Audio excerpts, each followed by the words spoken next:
Today's topic is how should we think about climate change?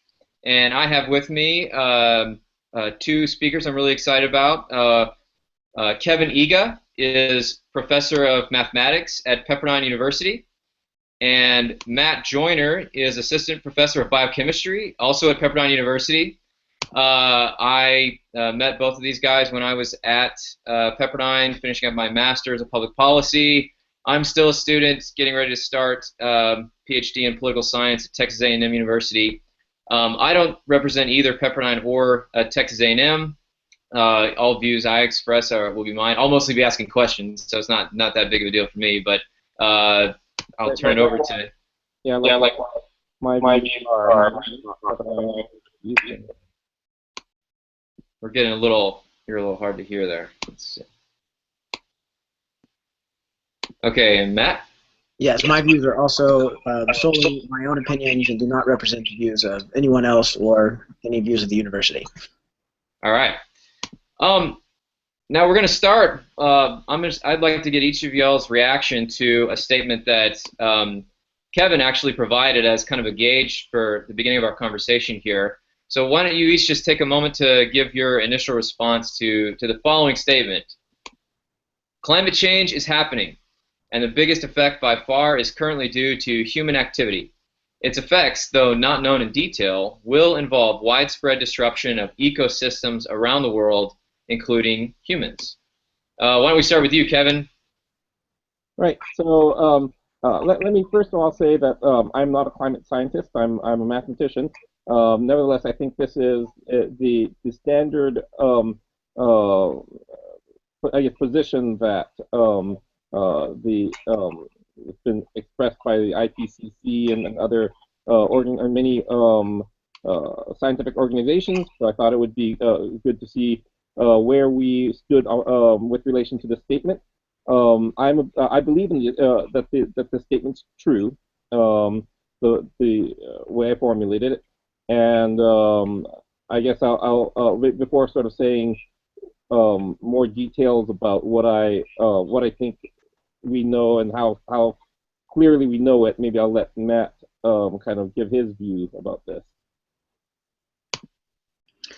Yeah, I think I agree with the statement, the general idea of the statement. The part that I disagree with is the phrase, the biggest effect by far is humans, or human activity. And I think that that's a poor choice of words because, when you think about all of the factors that go into, factors that affect the climate, things like solar activity, volcanoes, ocean cycles, things like that. And I definitely admit I'm not a climate scientist either, but when you consider all of these very large factors that we know are playing a role and have been playing a role in the climate of Earth for millions and millions of years, it seems an overstatement, a classic overinterpretation of data to say that humans are the biggest effect.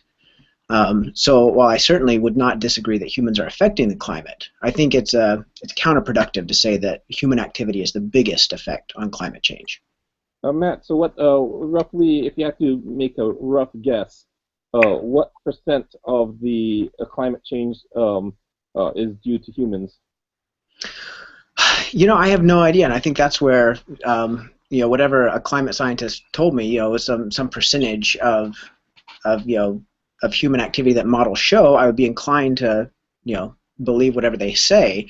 But I think especially as thinking about how we communicate that to the general public, I think again it's counterproductive to use the phrase biggest by far because one of the worst things you can do as a scientist is overinterpret your data to try to make it say more than what it really says. And while not being a climate scientist, I do keep up with some of the latest findings in trade magazines and journals like Science and Nature, and I just don't see any evidence that the field has progressed far enough that we understand the issue enough to make that broad of an interpretation. What would you say instead? Well, I think it's a lot. It's very hard to dispute the idea that human activity is driving some aspects of climate change. That is very clear, and that's one that I think that statement provides enough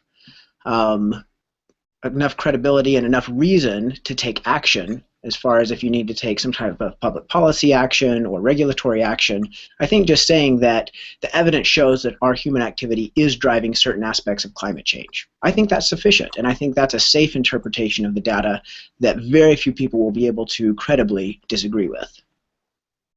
I will point out to a few things that have affected how I view this. Now, I'll have to admit, it's been some time since I've looked at some of these sources, and I don't actually remember where the sources are, so I can't quite cite them, not properly anyway. But for instance, they do have, so we have a number of different kinds of data, and I guess that's the first thing to point out, that a lot of different independent ways of knowing about the climate overlap along certain time scales, and where they overlap, they tend to agree very, very well. So we have data about the past couple hundred years just by taking various measurements of temperatures, but we also have data from thousands or hundreds of thousands of years, in a few cases millions of years, by looking through artifacts so for instance, one is taking cores of ice from Antarctica, for example, where there's been a level of snow that's been accumulating, and it traps little bits of atmosphere in it. And so in this way we can actually look at carbon dioxide levels. We can also look at pollen levels that have been trapped in various ways. We can look at tree ring data to get a sense of climate, and it does seem that the what is going on right now is we are seeing an unprecedented, as far as we can see in the data, unprecedented rate of change of climate. So, for example, at the end of the last ice age, I don't remember the precise numbers, but we're talking about somewhere around 5, maybe 7 degrees Celsius increase in global temperatures, and that took over the span of 5,000 years or so. Now, what you're looking at now is a rate at like 1.6 is I think one number that keeps on getting bandied about, degrees Celsius per century. So we're talking about a much faster change than we experienced at the end of the last ice age, or for that matter, many of the previous ice ages and interglacial periods going back as far as we can see the data. And it appears to be linked to, it appears to have started in the middle of the 19th century, so around the time when the Industrial Revolution is really getting underway.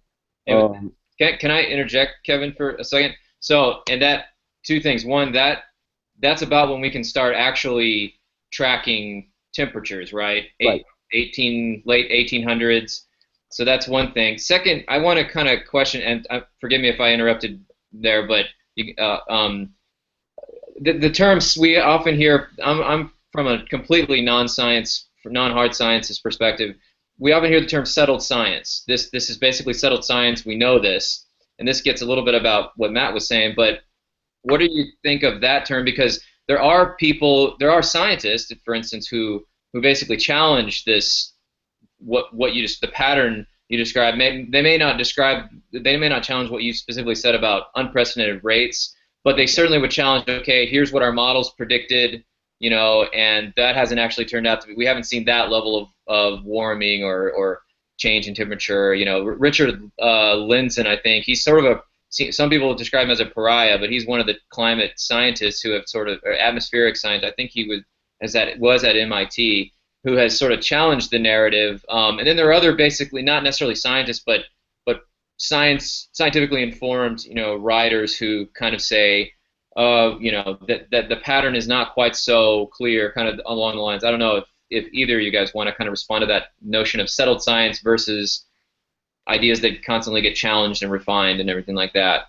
Well, I think that I think this is why I take issue with the phrase in that original statement that you read of the fact that the human activity is the biggest effect by far on climate. I think that's the problem, because I think the settled science is that human activity is absolutely affecting the climate, right? It's settled science how carbon dioxide impacts the climate. We know it has the greenhouse effect, we know it drives ocean acidification, so that's settled science. But the problem where then you start having these debates is then saying, well, what's the biggest factor affecting climate change? And that's the part that where you get all this argument and this controversy. And so I think if you just take out that statement and you don't try to argue for the idea that human activity is causing the biggest changes in climate, then you just get away from that whole argument, and then you can have a productive discussion about how can we actually respond to what human activity is without worrying about whether it's the only thing driving climate change. Yeah. Okay, so back to you, Kevin. Yeah, so the problem is when you talk about settled science, the term settled science is not itself a term that scientists like to use among each other. There is a gradation, I would say, in how well we feel we understand the material, how much or how little controversy there is on certain things. There's very little controversy. For example, that the stuff around us is made up of atoms, right? That's called atomic theory of matter, right? And ATOM, right? Yeah. Right. There was a time when this was more controversial, right? But now you would be very hard pressed to find somebody, let's not find any scientist certainly who would disagree with atomic theory of matter, right? There are other things that on the other end of the spectrum, you have ideas that have not really been tested. So, for example, string theory is an idea that what was that? Superstring theory is an idea in physics. It has not been tested experimentally, but it's promising for a number of theoretical reasons. But I would say that would be in the realm that would be in the opposite end of the spectrum, where there are a number of people who for various maybe philosophical reasons or for reasons of that it answers a number of interesting questions.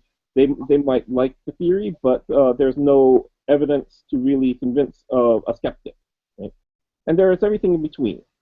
And the issue is in climate science, there are a lot of unknown things about the climate. So it's hard to come out and say we know such and such for certain about the climate. Nevertheless, there are some parts of the story that there is so much evidence that there is that again you'll be hard pressed to find very many people who are against who disagree with a statement. Within science, there tends to be more kind of mavericks about ideas than I think that the general populace believes. I think that there's a sense among the general populace that there's the scientists, this big gaggle of people that all get together and decide what they're going to say to the press. And in reality, I think the more common thing is scientists are always looking for ways to challenge previously accepted orthodoxies, and if they can prove that the accepted orthodoxy is wrong, that's a nice path to fame and fortune in the scientific world. So, if anything, I think the fact that you have quite a large number of scientists that agree on this some of these issues of climate change is I think evidence that really it's pretty certain. Okay. Yeah, I hear the number 97%, at least the Guardian or somebody I think reported that, something like that. But so let me ask each of you also. Let me kind of add an amendment to your initial statement that you each responded to. Oh, sorry. Let me add an amendment here, and this is going to bleed over into the second part of the conversation. I want to ask you each about what you think about the policy implications of what we've been discussing, and I think President Obama has used the term. I believe I read this in an Atlantic article that was more about his general foreign policy. I believe he used the term, but this has certainly been high on his agenda in general. And I believe he used the term that climate change is a potentially an existential threat to the world, as compared to or as contrasted with more urgent threats like ISIS or Russian, geopolitical ambitions, those kinds of more urgent threats. So I wondered. I'm just curious on. So you both have agreed that climate change is happening. There's maybe some discrepancy on how much, what exactly is causing it. How sure are we about that? But what about the level of danger? What's the how serious of a problem is this? And that will sort of lead us into the discussion of what kind of priority and what kind of policy implications do you think it has? So, volunteer to take that on? Well, yeah, I mean, I can respond to that. I would say that I think it's a mistake. Well, I disagree with characterizing climate change as an existential threat.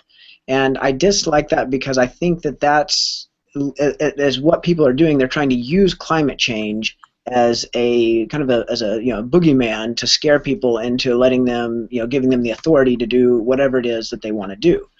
And I think that is very sad because then it makes people suspicious of science, which is a huge negative effect of that. And it is really what that comes down to is somebody somewhere is trying to predict the future. Somebody is saying, oh, we predict that in the future this terrible thing is going to happen.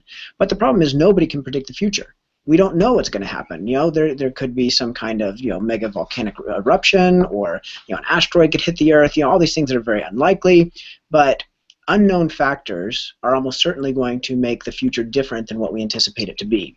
So to try to pretend like we can predict the future is really twisting science to a negative purpose that just makes people suspicious of it, and I think that's a big mistake. Well, I would say that of all of the parts of the climate change story, predicting the future is the one that is most uncertain. I will agree with that. And furthermore, actually, if it weren't so uncertain, actually, that is, if it were certain, then it ceases to become a public policy debate at all. That is, if our ecosystem is going to be destroyed no matter what, then I guess it doesn't matter what we do. We're all doomed. So the very fact that we are talking about what we should do about climate change implies that there is something we can do. And that is to say that the future depends on our actions. Now, the reason why I think there are a lot of difficulties here is, as you point out, there are infrequent, unlikely events that would have a much bigger effect. You mentioned, Matt, something like the supervolcano eruption in Yellowstone Park, for example, or if an asteroid were to hit the Earth. Right. I mean, and as well as perhaps many other things that we haven't even thought of, right? Because some of these things we've only come to know about in the past 50 years or so. Presumably in the next 50 years, people will think up other things or discover that other things have affected us as well. In addition, let me also make clear here, when we're talking about destroying the world or whatever, the world the Earth as a planet is quite resilient. We're not talking about the Earth ceasing to be a planet. We're talking about the destruction of the habitats that we've come to be accustomed to. Accustomed to, did you say? Yeah. Okay.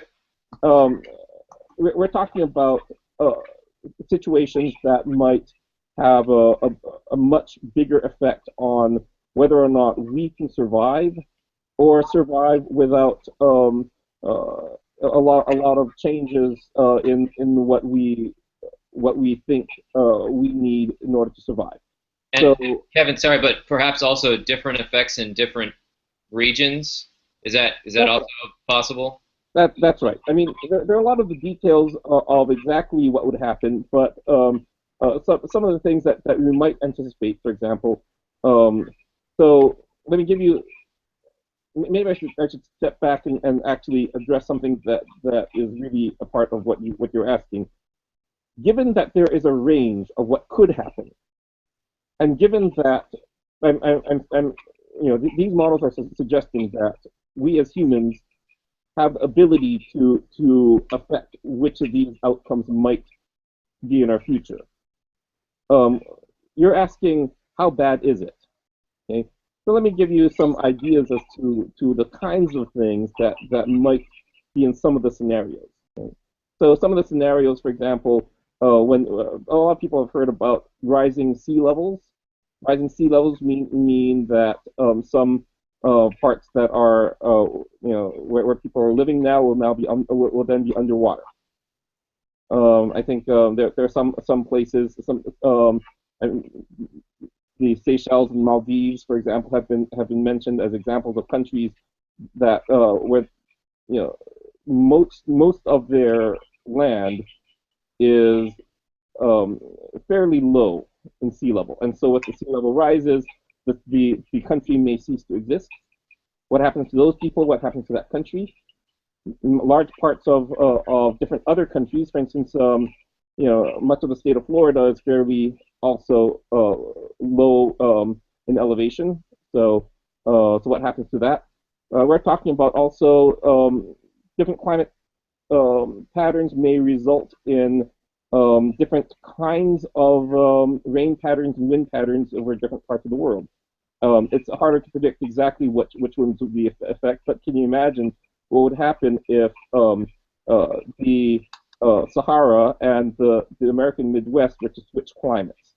Now, I'm not saying that that's a prediction, but I mean, just to give you an idea as to okay, what would be the effect of that, right? Right. You would have Nebraska and it would not be able to grow hardly anything, not at least not without a lot of intensive work at it. Whereas the Sahara that does not have a lot of agricultural topsoil, you would just get flooded, right? So, Which so could those be are the good and kinds of bad, things. right? Good and bad in some places. So everybody suggested, more arable land than previously, where there wasn't, it could be one effect, but Okay, so the question is, if you change something, is that going to be for the better or for the worse? And here's the thing: we have set up an economic system that assumes that we have certain kinds of goods coming from certain kinds of places. And what happens when suddenly those things change is it's no longer the most efficient, and there will have to be a big adjustment. And generally speaking, during that adjustment time, we will have a lot of economic inefficiency. Um, you would have people who are not trained to do farming in an area. Well, we now need farmers in that area, and other people who are trained to be farmers or now have to figure out some other way to make a living. Um, so generally speaking, when you have big disruptions, you expect the short term anyway to be negative effects. Now, maybe in the long term, it might be a positive effect. It's really hard to know. But in the meantime, there are going to be some people who are really put out, and the question is, then do they deserve some kind of compensation, especially if it's the fault of humans? right. So before we go even more directly, kind of, we've already hinted at some of the policy implications. Matt, did you want to add any kind of thing on this on this question of like the level of severity that we're talking, or the types of things that we're talking about potentially happening as a result of climate change? Yeah, well, and I think this goes back to why I think it's a mistake to talk about what's going to happen in the future. I mean, because honestly, we have enough problems that are happening right now from all of the excess carbon dioxide that we've put into the atmosphere. Ocean acidification has already happened. Right? We can already go into the ocean. We can see that the pH is lowered, and we can see that coral reefs are starting to die in several places and many places because the pH has already been lowered. So we already know that right now our carbon dioxide output is a problem. We don't have to worry about, is this going to be a problem in the future? Who knows what the future holds? We know that it's a problem right now. So let's create public policy that addresses our current problem, and at the same time, that's going to then have advantageous impacts for the future as well. Okay. So let me ask you both about kind of, given what we've said so far, and I know I'm sure there's a lot more that we could discuss about potential effects and even about what the data actually shows and all these things. But I'm most interested in, of course, in the politics and the policy. So I'm going to take it there. But what do you think? As I mentioned earlier, this has been a pretty high on the agenda for the Obama administration. The Paris Climate Accord, which some hailed as a big step forward, and I think it agreed. 195 countries last December agreed to sort of cut or to cut emissions such that global temperatures will not rise by, I think it was 2 degrees Celsius, something like that. But those kinds of efforts, I guess, cutting, being intent about cutting carbon emissions, limiting use of fossil fuels, all those things obviously have economic impacts for the oil and gas industry, power plants, all these kinds of things. I mean, it seems to me to have pretty serious policy implications, but there may be some things I haven't thought about. So what do you each think are kind of some of what policy framework do you think makes sense? If you want to comment directly on sort of the Obama administration's approach, that's fine, or if not, whatever you think would make most sense. Well, okay, I think if it's just a matter of let's all be more virtuous, let's all try not to overuse air conditioning and try not to drive our car so much, then that's not going to be enough in my view. It's good for us to decide. All right, we're going to try to do, each of us do our little part, but the biggest effects.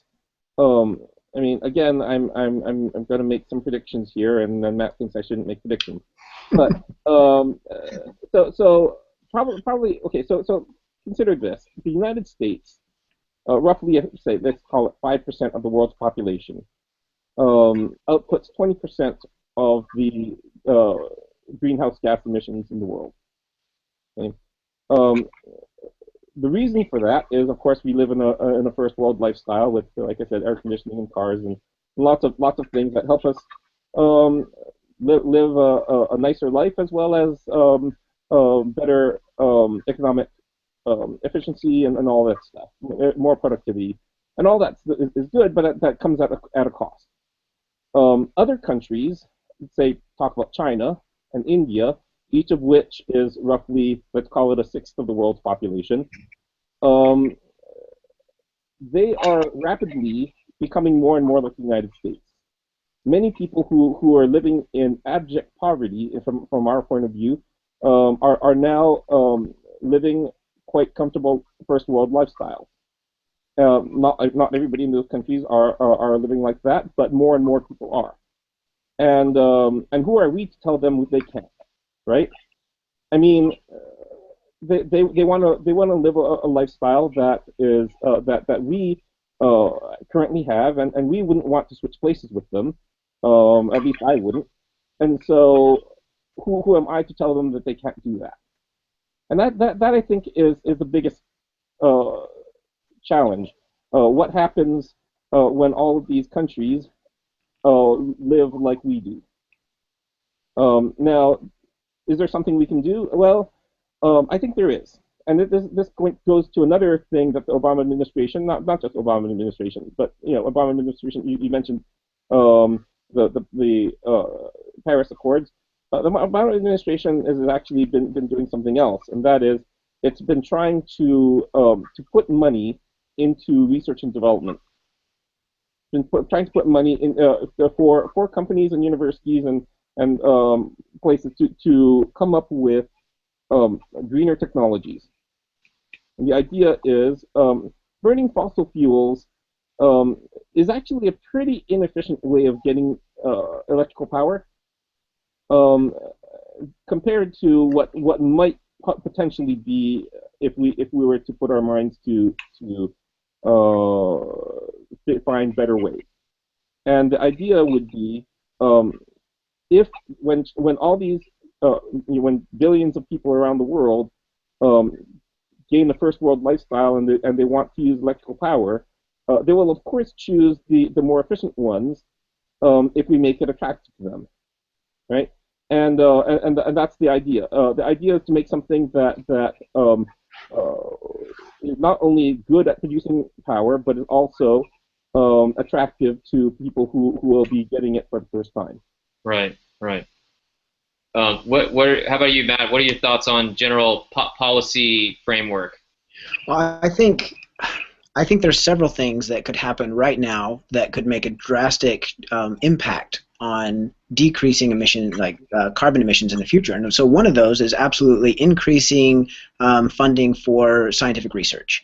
And so budgets for National Science Foundation and National Institutes of Health have been mostly stagnant over the last 10 years or so. It just has not kept up with the need for growth in those areas. So we need to increase our funding for research. We need to start looking at carbon dioxide as a pollutant because we know how to regulate pollutants.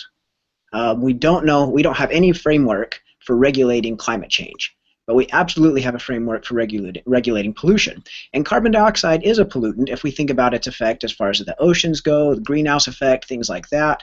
And so it's not easy, but it's straightforward. We know how to do that. We have the policy history of being able to regulate those types of problems.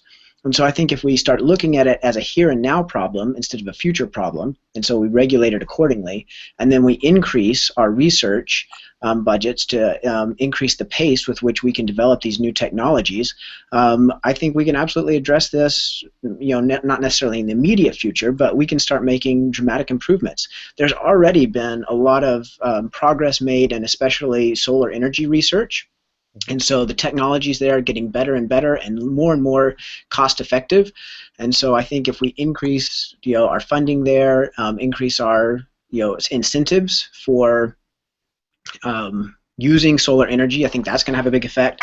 And then another one is that we have currently a lot of crony capitalism that's focused on keeping the entrenched economic forces in place. So we have huge corn subsidies, and we have huge subsidies into things like fossil fuels. And so having those subsidies in place creates a lot of inertia that makes it hard to get rid of those things. And so that's a political problem, not a scientific or technological problem. And I think that's one that's going to have to be addressed very differently. So question, I'll ask a question sort of for both of you guys, because and it kind of tags along with what Matt's last point. I mean, the other charge has been that starting to fund new technologies, or even in some cases more research into this areas, that's going to open up another form of crony capitalism. If you've got green technology now, and if you're doing that, it may not be popular with consumers, but if the government will fund it. Versus, we've made a lot of discoveries in the shale fracking industry and all these things. That has really, U.S. even has a potential to become a net exporter of oil and things like that, or of fossil fuels. I mean, isn't that going to have a significant effect on economic output? And it's going to be sort of the government picking winners in the green industry versus and that there's already the argument that that's already happening. So I'd curious to each of your reaction to that line of thinking, and then if you want to give sort of a brief final statement, we'll kind of wrap things up here.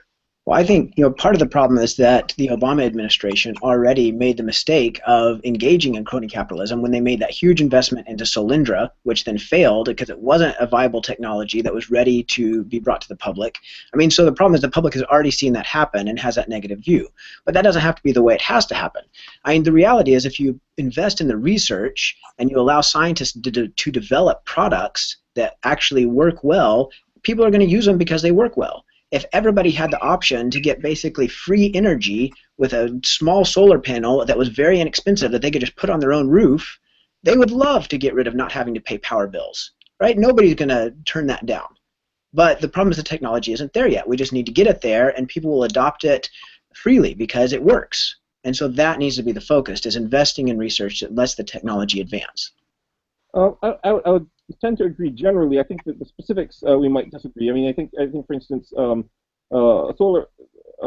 People are flocking to solar. That's what it looks like to me. I mean, I haven't looked at the hard data on this, but from what it seems like, a lot of people are already on the road to that, and I think part of it is due to federal subsidies. Right? The federal government is trying to encourage this kind of thing, and people know that they can get a federal subsidy to convert to solar, and that what it does is it gets rid of maybe or maybe lowers this sort of the bump that you need to before what I'm going to use a term I know Matt knows, but maybe a general populace would not. Activation energy. The idea is you're here, and you could go down to here, and then the idea is if there's a slope there, then you can gain a lot of speed going down there. But what happens if there's a little bit of a bump in the meantime? The idea is what the government can do. The government, it's a fool's errand for the government to try to get something here to go uphill, because in the long term, that's really not going to be sustainable. But if there's a little bit of bump, the government can push for a little bit to get over the bump and down to a more efficient use. And I think was talking about when we were talking about investment into things. I think although I haven't looked into the details on Solyndra, it seems like it was one of many things that the government gave grants for. And the thing is, the reason why you do these kinds of programs is some of them are work and some of them won't. Unfortunately, we're in a kind of a political scenario where when one company fails, then suddenly it's taken by the other side as, aha, see, we told you that Obama administration was no good. And in reality, we should expect some number of these things to fail, and that's the whole point. We throw a whole bunch of different ideas, see what pans out, and hopefully we will end up with something that's worthwhile. Gotcha. Any final statements and thoughts you want to leave the audience with? Anything? Yeah, I would say that my big position is just that I think that it's counterproductive to talk about carbon dioxide in terms of future climate change. And I would like to see more people start discussing, as far as the public policy goes, what we can do to address the current problems that we're already seeing. And so because that takes the problem of, is climate change caused by humans or not, it just takes that discussion off the table. We don't have to worry about trying to prove to people that human activity is what's important. Instead, we can just show, it's already a problem. Let's address the problems we currently have instead of trying to worry about accounting for a unknown future. Gotcha. And I would say it's both and. I think we can talk about the problems that climate change is having currently, but that doesn't mean we should be blind to the trends that we see and the kinds of worries that various people who live in the Maldives and other places will have about the future. Say that, all right, we care about both, right? We care about what the things that are going on now. We care about the things that we see coming down the road. I think it's a good thing to be forward thinking, even if prediction about the future is inherently uncertain. Nevertheless, I think it makes sense to see the things that we can see coming down the pike and prepare for it the best we can, and try to do what we can to prevent the worst outcomes. All right, Kevin Ega, Matt Joyner, thank you very much. Feel free to email us if you have any responses, or if there's a topic that you'd like to see people address on this site. Thanks. Have a good day.